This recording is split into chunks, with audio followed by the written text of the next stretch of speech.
Tramaine Montell Ford has a solo show, one-man show, here at the, what studio is it? What theater is this? This is the American Theater of Actors. And this is 314 West 54th Street. And the show, I saw it in previews on Thursday, and it runs consecutively through Until October 2nd. It actually, we have the day off on Wednesday, so that's the only day that we don't have a show. And this is my second time seeing your show, and I have to say this, wow, it's great. It's gotten better. Thank you. Better, it really has. The characterizations, I like the fact you shaved because, yes, as a girl, she was kind of hairy for me. LaQuanda, right. Yes, LaQuanda was a little hairy. Yeah, well, the director made sure that I shaved this time, and it's actually annoying because, like, now I have very irritated skin, and I sweat a lot, like, under the lights, and, like, it's not good. I got bumps and everything. But I would describe it as a play within a play. It's semi-autobiographical about my life growing up in the Cabrini-Green projects in Chicago, Illinois. And the story in the play, I take a show called the Tramaine Experience back to the Cabrini-Green projects where I'm from. The character of myself doesn't make it on time to the show, so instead the people of the neighborhood take over the show. Yeah, and I thought that was very interesting. By the time you do show up, and you really are on CP time, because you're very late for the show, right.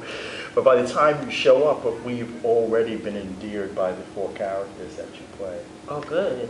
Yeah. Yeah, all of the characters are very personal to me. They're actually fictional characters, but I definitely utilized a lot of people that I knew growing up as inspiration for the characters. So they're very real to me. Well, they're very real to the audience. Yeah, even just anywhere in New York City, there are homeless people all over the city, and you go on the subways and people come on and they start singing and asking for change. I think everyone has seen a Mr. Jarvis. I wanted to play on the stereotypes of inner city dwellers and have that feeling of, that jolting feeling of you not really wanting to know the person personally and want them to really get into your space, so that it really starts off with those identifying stereotypes that we know. And then as the show goes on, the characters begin to peel away layers and reveal who they really are. Tramaine plays four characters and himself. And by the time he gets, like I said, to himself, we are endeared by the four other characters.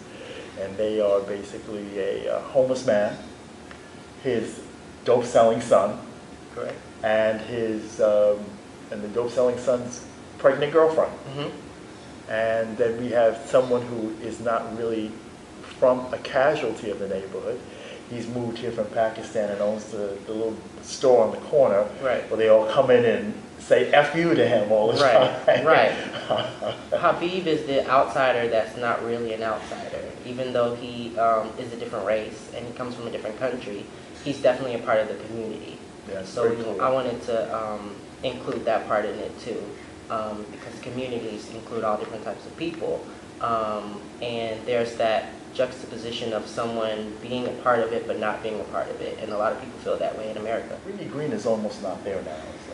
Right, it's being torn down. The building that I grew up in is actually completely gone, but I still have a few family members that live there, and they're in the process of continuing to tear it down. My mom and I moved out when we were selected by a program called, it's called Section 8, and they move you, the government moves you to a new place so that they can tear your apartment down. So we were moved out a few years ago.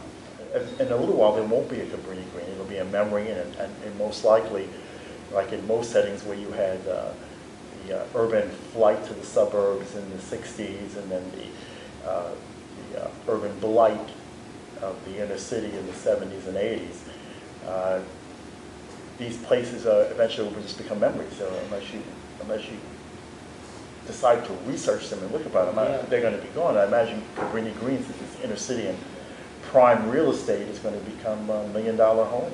Right, it is actually. That's why one of the reasons it was important to me to tell these people's stories, because it is going to be gone, and it holds a lot of history, a lot of stories, and the people there have a lot of soul and a lot of spirit that I think should live on. So I want to tell the stories that I knew about.